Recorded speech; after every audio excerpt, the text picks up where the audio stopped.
রাকিব রাকিব শোনো, দাঁড়াও রাকিব, দাঁড়াও রাকিব। আজ থেকে তোর সাথে সব সম্পর্ক শেষ।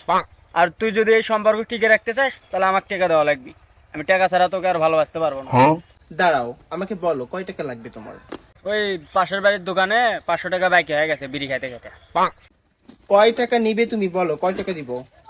কয় টাকা নিব বলো? আরে জান, বেশি টাকা নয় তো, শুধুমাত্র 500 টাকা। কয় টাকা দিব?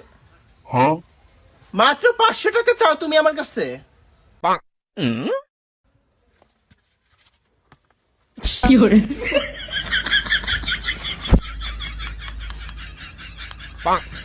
গরিব বিএফ, আই ডোন্ট ডিজার্ভ। তুই চাইলে চাইবি 10 লাখ, 5 লাখ, 20 কোটি, 1 কোটি। আরে জান, ভুল হয়ে গেছে জান। আমি বুস খলিফার মালিক, টিকটকের মালিক, ফেসবুকের মালিক। ভুল হয়ে গেছে, তুমি আমাকে ক্ষমা করে দাও। এবার থেকে টাকা চাইলে 20 কোটি টাকা চামো, না হলে একবারে 100 কোটি টাকা চামো।